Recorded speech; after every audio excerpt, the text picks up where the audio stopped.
হরে কৃষ্ণ, রাধে রাধে। মৌমিতা পরিবারে আপনাদেরকে জানাই অনেক অনেক শুভেচ্ছা ও অভিনন্দন।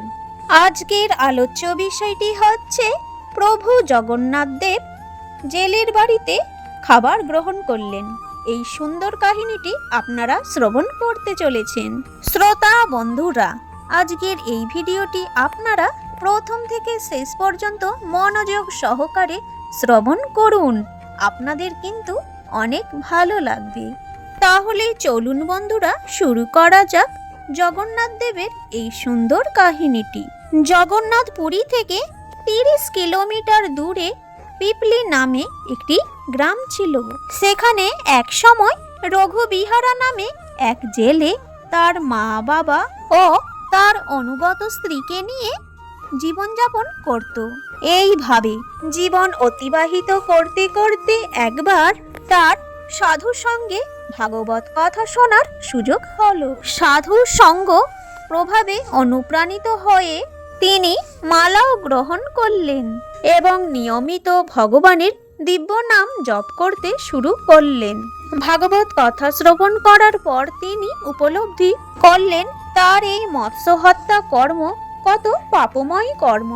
তারপর নিজেরই মাছ ধরার পেশার কথা ভেবে তিনি লজ্জিত হলেন, কিন্তু সেটাই ছিল তার জীবিকা নির্বাহের উপায়। তাই তিনি তার ভাগ্যকে দোষারোপ করতে লাগলেন, এই ভেবে যে তার দুর্ভাগ্যক্রমে জেলের ঘরে জন্ম হয়েছে।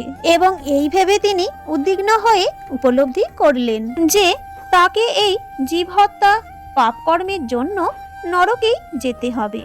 এই কথা ভেবে তিনি মাছ ধরা বন্ধ করে দিলেন। যেহেতু তিনি দরিদ্র ছিলেন, তাই তার পরিবার প্রতিপালনের জন্য আর কিছুই রইল না। তার মা ও স্ত্রী তাকে এই বলে ভৎসনা করতে লাগলো যে তুমি যদি সাধু হয়ে যাও এবং উপার্জন বন্ধ করে দাও, তাহলে আমরা অনাহারে থাকতে বাধ্য হব। তার চেয়ে ভালো তুমি তোমার ওই মাছ ধরার কর্ম শুরু করে দাও, যাতে তোমার পরিবার স্বাচ্ছন্দ্যে থাকতে পারে। এই কথা শুনে রঘুবিহারা রাগে এবং মানসিক ভাবে খুব বিচলিত হয়ে অনিচ্ছা থাকা সত্ত্বেও তার জালটি নিয়ে মাছ ধরতে গেলেন। ভগবান শ্রীকৃষ্ণকে স্মরণ করেই তিনি জাল ফেলতেই জালে একটি খুব বড় মাছ ধরা পড়ল।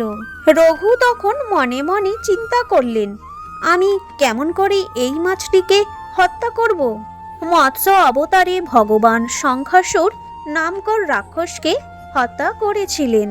এই মাছ ভগবানেরই অপ্রাকৃত রূপেরই এক রূপ। কিন্তু আমি যদি এই মাছটিকে হত্যা না করি, তাহলে আমি আমার জীবিকা নির্বাহ করতে পারবো না।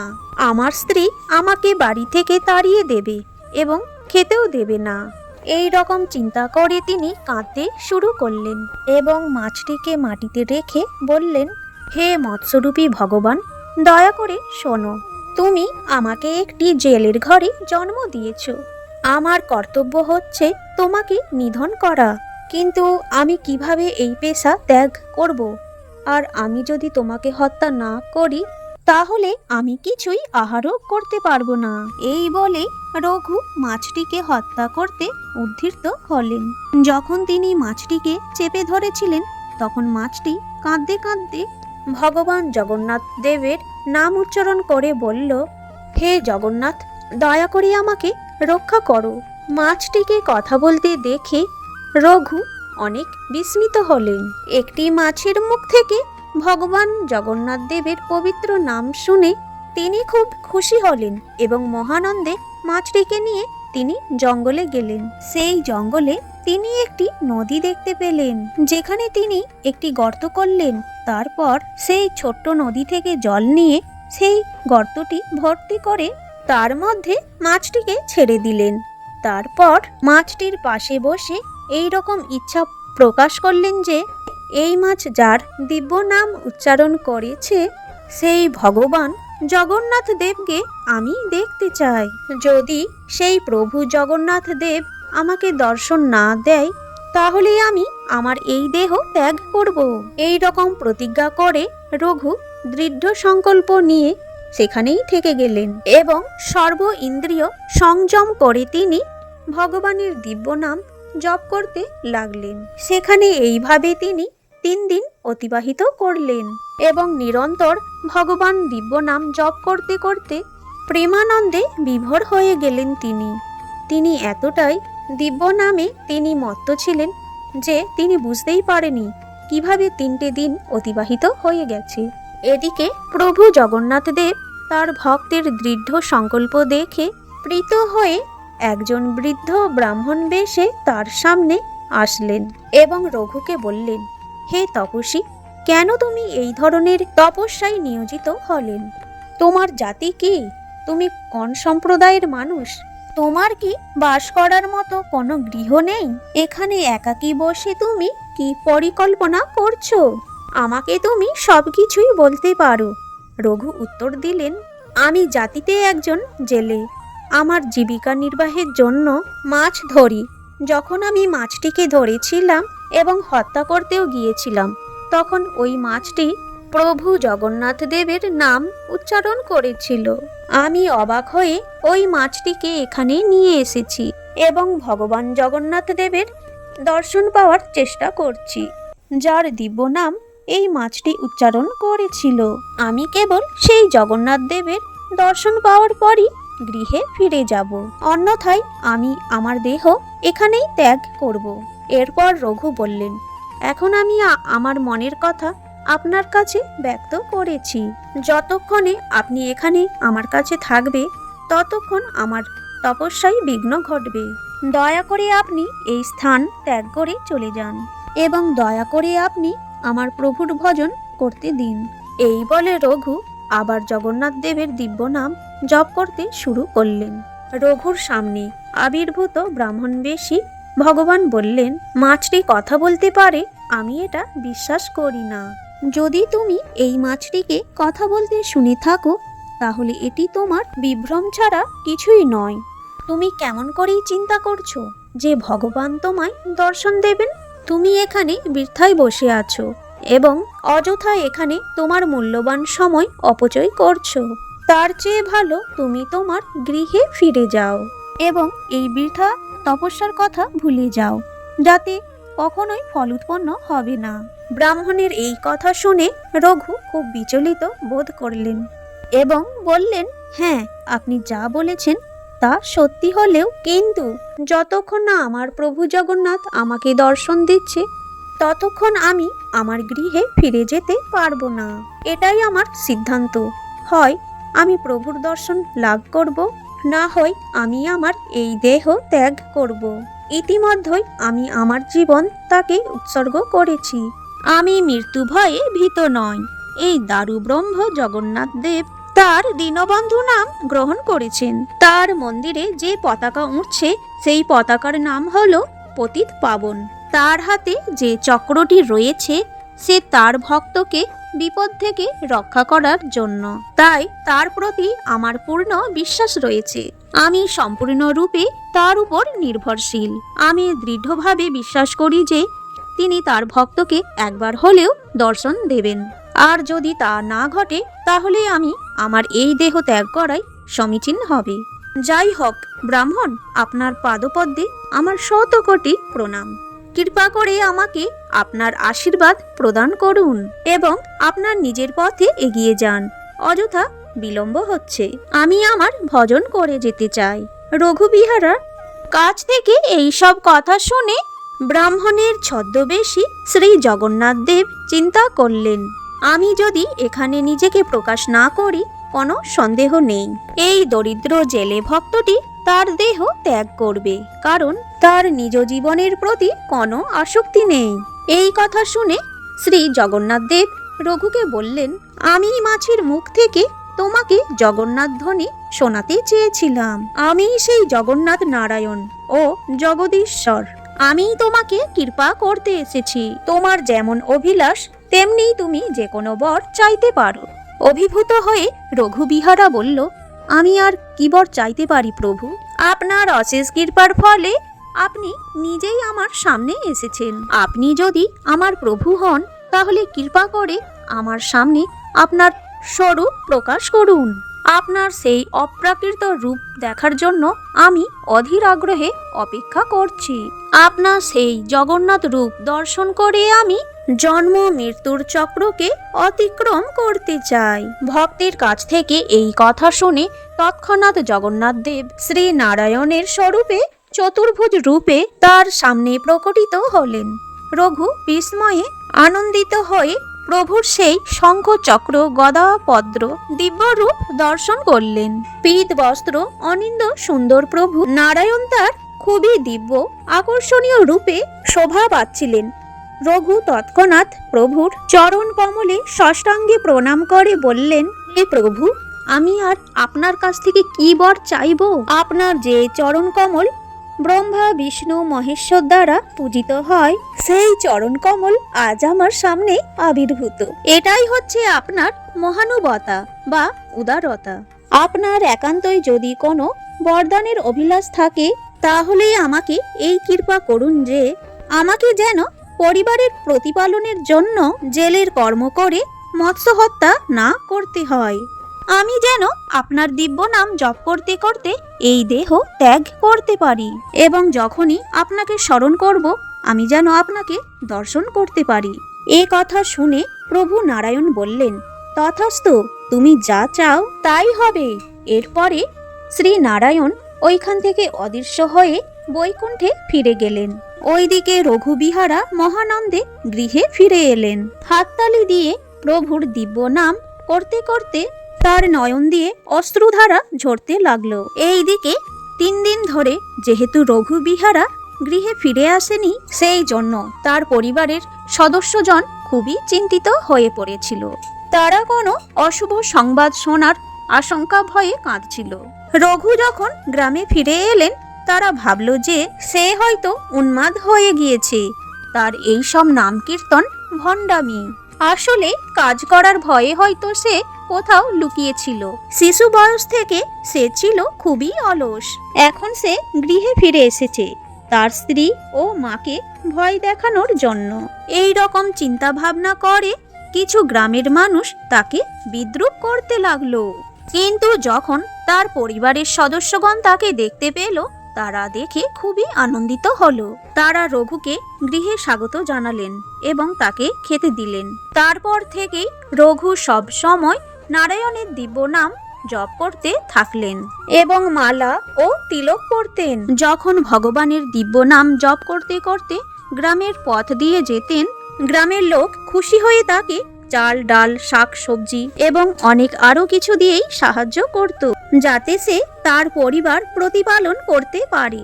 এইভাবেই রঘু সুখের দিন অতিবাহিত করতে লাগলেন। কিছুদিন পরে রঘু গ্রামের একটি উঁচু স্থানে বসেছিল। কিছু বালক এই বলে তাকে ঘিরে তার সম্বন্ধে কটূক্তি করতে লাগলো।